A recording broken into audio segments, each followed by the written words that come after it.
दैनिक जागरण का संपादकीय डिक्टेशन। गति 100 शब्द प्रति मिनट।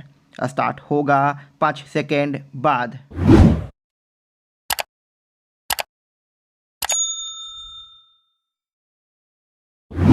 स्टार्ट। केंद्रीय कृषि मंत्री अर्जुन मुंडा ने दिल्ली चलो की जिद पकड़े पंजाब के किसान संगठनों से उनके सभी मुद्दों पर पांचवें दौर की वार्ता का जो आग्रह किया, उस पर किसान नेताओं को गंभीरता दिखानी चाहिए। इसलिए और भी क्योंकि हरियाणा सीमा पर किसानों और पुलिस में टकराव की आशंका गहराती जा रही है।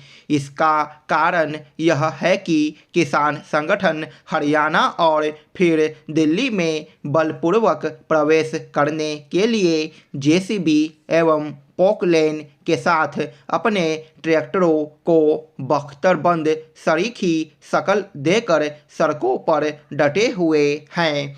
वे ड्रोन गिराने का जतन करने के साथ ही पराली में मिर्च मिलाकर भी जला रहे हैं। आखिर ऐसे तौर तरीके अपनाने वाले यह दावा कैसे कर सकते हैं कि वे शांतिपूर्ण तरीके से आंदोलन करना चाहते हैं?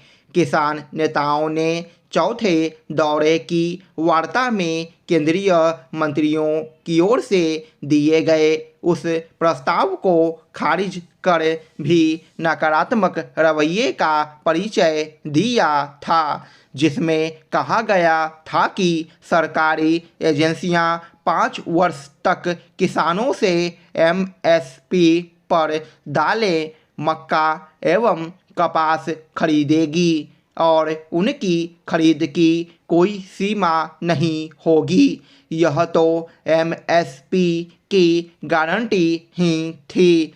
इस प्रस्ताव पर पहले तो किसान नेताओं ने यह कहा कि वे इस पर कृषि विशेषज्ञों से बात करके सरकार को सूचित करेंगे, लेकिन फिर कुछ ही घंटों में उसे ठुकरा दिया।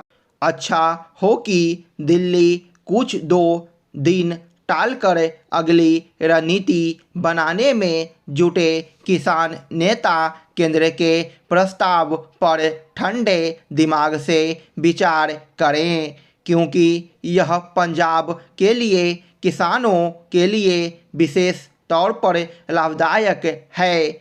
इससे न केवल गिरता भूजल स्तर सुधरेगा, बल्कि खेती की जमीन को बंजर होने से रोका जा सकेगा। वैसे तो देश के अन्य हिस्से के किसानों को गेहूं, धान के बजाय अधिक मांग और कम पानी वाली फसलें उगाना चाहिए, लेकिन ऐसा सबसे अधिक पंजाब के किसानों को करने की ज़रूरत है। पंजाब की खेती की एक बड़ी समस्या ही गेहूं, धान की फसलों पर अधिक जोर दिया जाना है। एक विडंबना यह भी है कि पंजाब के आढ़ती दूसरे राज्यों से धान खरीदकर अपने यहाँ ले जाते हैं। इसकी भी अनदेखी नहीं कर सकते कि गेहूं, धान की एमएसपी खरीद का सबसे अधिक लाभ पंजाब के किसान उठाते हैं। क्या यह ठीक है कि जो किसान एमएसपी से सबसे अधिक लाभान्वित है वही रह कर आंदोलन की राह पकड़े? इससे इनकार नहीं कि किसान समस्याओं से घिरे हैं, लेकिन पंजाब के किसान संगठनों की यह जिद ठीक नहीं कि केंद्र सरकार ठीक वैसा ही करे जैसा वे कह रहे हैं।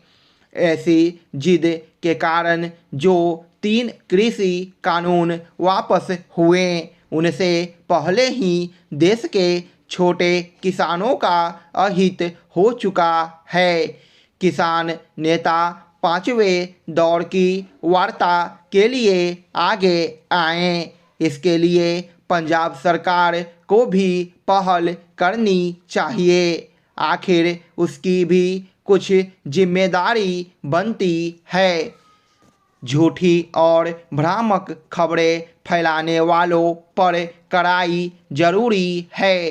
कुछ असामाजिक तत्व अफवाह फैलाकर समाज में माहौल बिगाड़ने की कोशिश करते हैं। इंटरनेट मीडिया पर इनके द्वारा फैलाई गई अफवाह से प्रभावित होकर लोग हिंसा पर उतारू हो जाते हैं। ऐसे तत्व दो चार ही होते हैं जो एक दूसरे को लड़ाकर अपना स्वार्थ सिद्ध कर लेते हैं। ऐसे तत्वों से निपटने का बिहार पुलिस का फैसला उचित ही है। पुलिस की आर्थिक अपराध इकाई EOU ने सोशल मीडिया पेट्रोलिंग एवं मॉनिटरिंग यूनिट का गठन किया है। यह यूनिट इंटरनेट मीडिया पर संवेदनशील, भ्रामक, आपत्तिजनक एवं भड़काऊ पोस्ट पर ऑनलाइन नज़र रखेगी। फेसबुक, यूट्यूब, एक्स, इंस्टाग्राम जैसे प्लेटफॉर्म पर आपत्तिजनक संवाद पोस्ट करने वालों पर कार्रवाई करेगी। निश्चित रूप से पुलिस की इस कार्रवाई से भ्रामक खबर फैलाने वालों का मनोबल टूटेगा। इसमें हम सभी को पुलिस का सहयोग करना चाहिए। EOU ने अपनी यूनिट का व्हाट्सएप नंबर और ईमेल आईडी भी जारी किया है। अगर किसी को ऐसे लोगों की सूचना मिले या आपत्तिजनक पोस्ट दिखे तो इस नंबर और ईमेल आईडी के माध्यम से आर्थिक अपराध इकाई की टीम को सूचित करना चाहिए। पुलिस को भी चाहिए कि अगर ऐसे तत्व पकड़े जाते हैं तो उन्हें स्पीडी ट्रायल कर कड़ी से कड़ी सजा दिलाई जाए। स्टॉप।